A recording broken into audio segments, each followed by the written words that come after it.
अभी ये जो काला कानून लाया गया है, ये कहाँ पे पहुँचा सर? जिसने क्या बोलते, जिसको अगर आप थोड़ा सा हिस्ट्री में जाएंगे, कुछ चीजों को समझेंगे, तो आपको समझ में आएगा कि ये खेल हो रहा है मोनोपॉली का।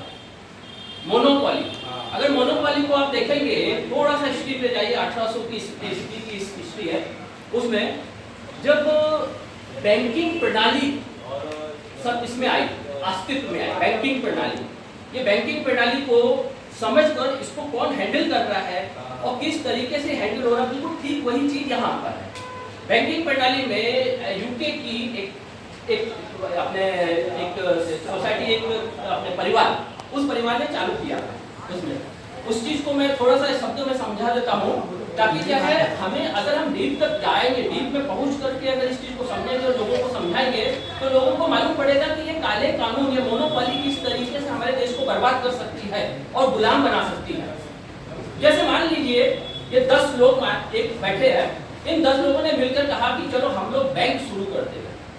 अब ये 10 लोगों ने क्या करा कि कुछ 1000 रुपए इकट्ठे किए आपस में।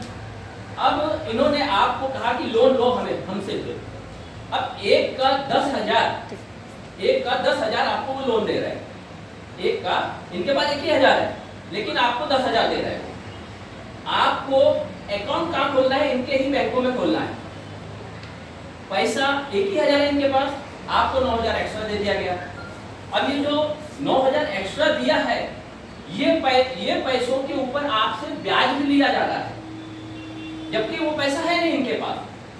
इसी चीज को अगर हम समझ जाए तो ये खेल बैंकिंग प्रणाली का है, और इस खेल को अपने यूके की एक अपने परिवार ने चालू किया, और फिर उसके बाद एक डॉलर बना। डॉलर मतलब पॉइंट, वहां पर पहले पॉइंट बना था। उसके बाद अमेरिका के अंदर, यानी अब्राहम लिंकन और ये लोगों ने समझा इस बैंकिंग प्रणाली को कि किस तरह हमारे देश को गुलाम बनाया गया है। तो अब्राहम लिंकन ने इस बैंकिंग प्रणाली के उस चीज को समझकर खुद के नोट छापे थे। उन्होंने इस बैंकिंग प्रणाली का उपयोग ना करके खुद का ये करना चाहा, तो उसमें उनकी अर्थव्यवस्था सुधरने लगी और वो ऊपर होने लगे। तो इन लोगों ने अब्राहम लिंकन की हत्या करवा दी। क्यों? क्योंकि ये चाहते थे कि हमारी ही मोनोपॉली हो, हमारे ही कहने पर सब कुछ चले। पैसा इनके पास से मतलब कुछ भी नहीं लग रहा है, लेकिन वो पैसा आप सबके ऊपर कर्जे के रूप में आ रहा है, और कर्जा जो है, कर्जे का इंटरेस्ट के रूप में आपको पैसा देना पड़ रहा है। इस तरीके का ये खेल पूरा अमेरिका में चला। पनामा, आपको मालूम होगा, पनामा है, वियतनाम है, लीबिया है। लीबिया में अभी जस्ट लीबिया ने भी इसकी बात को नहीं माना अमेरिका की, तो लीबिया के गद्दाफी को मरवा दिया गया। इराक ने नहीं माना तो इराक के सद्दाम हुसैन को मरवा दिया गया। अपने अमेरिका में 3 सरकार, मतलब 3 जो राष्ट्रपति आए थे, जैसे अब्राहम लिंकन, इसके बाद 2 राष्ट्रपति और आए थे, उन्होंने भी इस चीज को समझा, उन्होंने बदलाव लाने की कोशिश की थी 1913 वगैरह में, तो उस टाइम उनकी भी हत्या करा दी गई। डॉलर, उनका कहना है डॉलर ही सभी उसमें चलेगा, तो डॉलर का तेल के रूप में उन्होंने कन्वर्जन करा।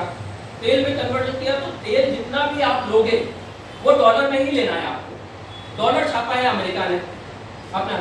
अब उसी डॉलर को सब है बैंकिंग प्रणाली के रूप में वो लोग अपने कर्जा दे रहे हैं। डॉलर को माना नहीं, जिस सिटी में, जैसे इराक ने नहीं माना या जिसने नहीं माना, उनके ऊपर हमला करके उनको खत्म किया। अब इसमें ईरान वगैरह ये सब चीजें लगी। इसके अंदर जो कंपनियां, बड़ी कुछ कंपनियां थी, जो कंपनियां कह रही नहीं हम अपने हिसाब से चलेंगे, तो उनको मर्ज करके बैंकिंग प्रणाली ही ऐसी है जो आपके पूरे सिस्टम को हैंडल कर रही है।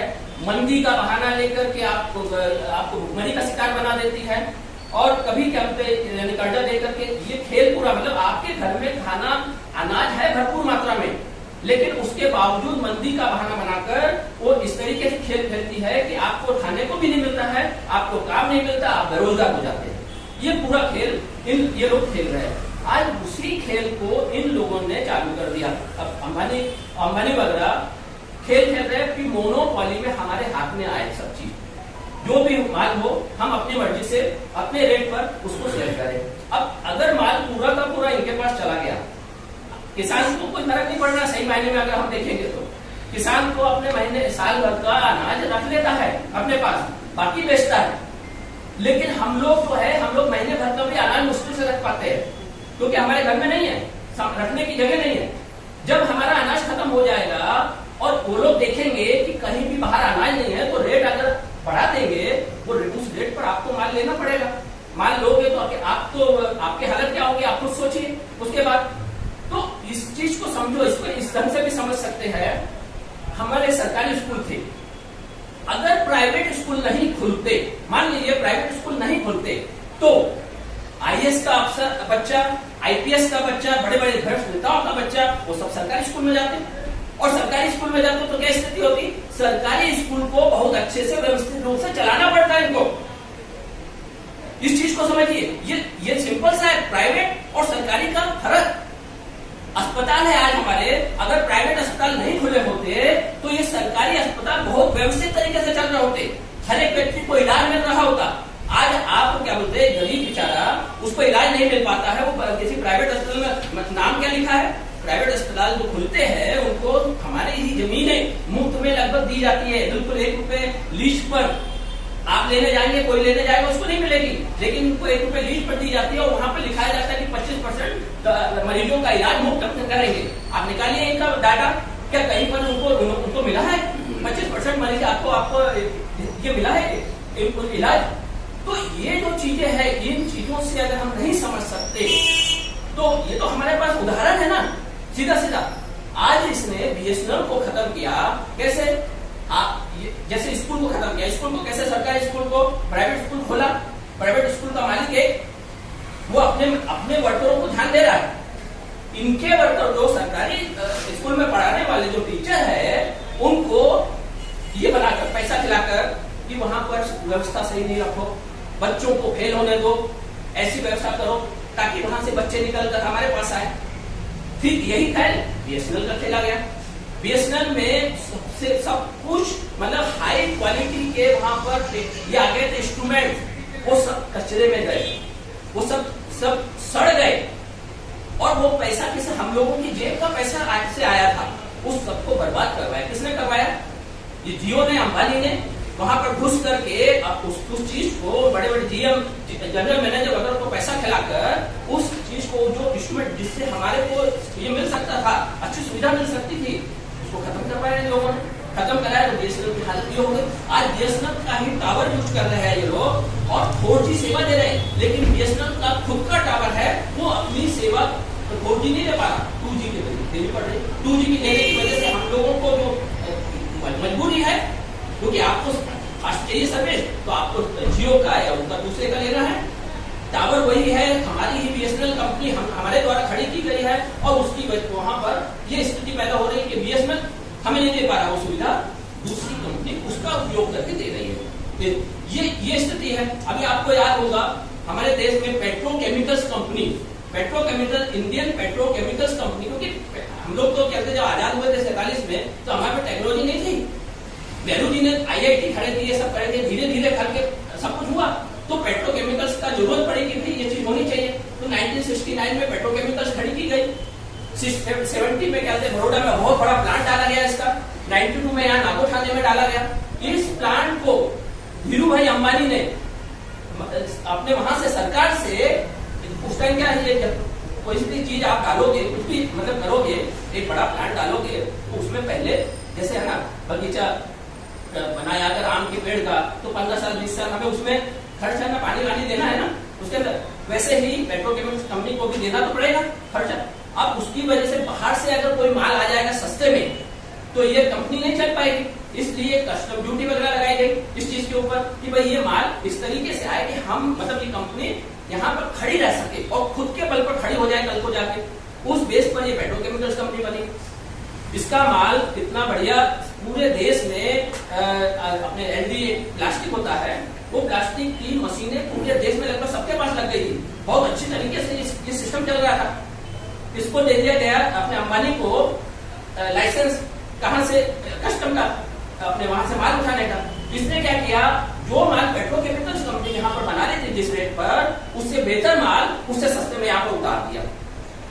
आपको खड़ा करने के लिए, मतलब किसी को खड़ा करने, आज हम चाइना से हम मुकाबला नहीं कर पा रहे। क्यों नहीं कर पा रहे? चाइना का माल यहाँ पर आ रहा है, इसके लिए हम मुकाबला नहीं कर पा रहे।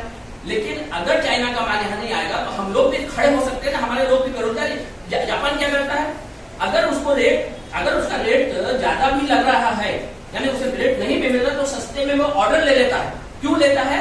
वो चाहता है कि मेरे यहाँ के कम से कम जिन बेरोजगारों को मैं जो खाना खिलाऊंगा उसमें कुछ तो मिल जाए मुझे, तो उस बेस को लेकर के वो चलते हैं। लेकिन हमारे देश में पहले प्रॉफिट देखा जाता है, प्रॉफिट देख करके चलते तो रेट बढ़ जाता है। परिणाम यह होता है कि हम लोग अपने यहाँ के लोगों को रोजगार नहीं दे पाते।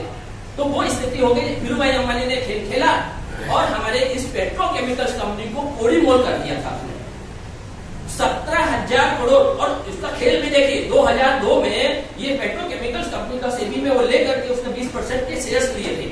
और उस टाइम मर्ज करने से पहले इसने 5 पॉलिस्टीरीन कंपनी जो बड़ी बड़ी थी बेंगलोर में, अपने जगह जगह कलकत्ता वगैरह में, उन सबको इसमें मर्ज करा दिया और 17,000 करोड़ रुपए की इस कंपनी को सिर्फ 2,000 करोड़ रुपए में खरीद लिया। और वो भी खेल के साथ अपने सेबी के अधिकारियों के साथ खेल खेला। 20% इसने केस दिया, 26% का वो किया लेते, 46% में पूरी कंपनी ले ली। अभी आपने देखा होगा ओएनजीसी के ऊपर हम लोगों का पैसा लगा। उन लोगों ने जितना भी मतलब जो भी खोजे की, तेल की, गैस के भंडार वगैरह खोजे, वो हम लोगों के पैसों से खोजे। उसको खोजने में जो खर्चा आया वो तो हम लोगों की जेब से गया। और जब वो खोज करके वो गैस के भंडार निकले तो उसकी चोरी करके की, बेसन की सबसे बड़ी चोरी। 2005 से अंबानी खुलेआम चोरी कर रहा है। ओएनजीसी वाले बोल रहे थे कोई चोरी हो रही है यहाँ पर, कुछ भी नहीं किया हमारी सरकार ने। 2014 में पेनल्टी लगी उस टाइम उस पर, ये मोदी आया, मोदी ने उसकी पेनल्टी हटा दी। तो एक चोर आपके घर में कोई भी डकैती होती है, कुछ भी होता है, एफआईआर दर्ज कराते, उस पर एक्शन लेते हैं। यहाँ पर इतना करोड़ों अरबों रुपए का चोरी खुलेआम हुई है हमारे 130 करोड़ जनता के सामने, कोई कुछ नहीं बोल रहा। तो ये जो खेल इतना बड़ा, अच्छा ये अगर ईमानदारी से आगे बढ़े अंबानी अदानी, हमें कोई तकलीफ नहीं है। ये सरकारी संस्थानों का, हमारे जो भ्रष्ट नेताओं का उपयोग करके बेईमानी से ये सारे काम कर रहे हैं। अभी आप देखिए अदानी को देखिए, अदानी ने जो गोदाम तैयार किए, उस गोदाम के लिए कर्जा सरकार ने दिया। उसको बनाने के लिए भाई ये जो गोदाम है, यहाँ पर आप अनाज रखोगे तो अनाज का कॉन्ट्रैक्ट पहले से दे दिया 30 साल का, 30 साल का पूरा कॉन्ट्रैक्ट दे दिया। अगर आपको अनाज के लिए अनाज नहीं मिलेगा तो हम उसका नुकसान भरपाई करेंगे। मतलब जो आपका लाभ है वो लाभ आपका नुकसान नहीं होने देंगे, आप बनाइए। तो ये काम तो कोई भी किसी गरीब से भी किसी को भी बोलोगे वो भी कर सकता है ना। ये बेईमानी नहीं तो क्या है? ये सत्ता के इन सरकारी संस्थानों के इन भ्रष्ट नेताओं या भ्रष्ट अधिकारियों का उपयोग करके खेल खेला गया। आज वही खेल ये 3 काले कानून लाके मोनोपॉली, यानी वो अपनी मोनोपॉली पूरा बैठा चुका है। अगर इन चीजों को, इसमें बहुत कुछ है समझने को, मैं तो आपको छोटा छोटा एक शॉर्ट में छोटे छोटे टुकड़ों में मैं बता रहा हूँ। अगर इसे समझेंगे तो ये बहुत जरूरी है हम सबको समझना कि इन जैसे बेईमानों को, इनको खूंखार, मतलब ये खूंखार है, बिल्कुल ये आदमखोर है। इन लोगों को जब तक हम ढंग से प्रेजेंट नहीं करेंगे जनता के सामने, जब तक जनता को नहीं समझाएंगे, हम लोग वापस गुलामी की हद में जा रहे हैं और चले जाएंगे। इससे ज्यादा मैं और कुछ नहीं कहना चाहूंगा। और ये कानून, इसका तो सभी लोगों को समझ में आ रहा होगा कि 3 कानून बने, उसका क्या मतलब है, उस चीज का कॉन्ट्रैक्ट सिस्टम क्या है, आपका गोदाम जमाखोरी क्या है, ये चीज हम सबको मालूम है, ये सब चीजें। तो ये तो सिंपल सी है, मगर ये मोनोपॉली का इस्तेमाल हो जाएगा, उस चीज को हमें समझना है। ठीक है, थैंक्स सर।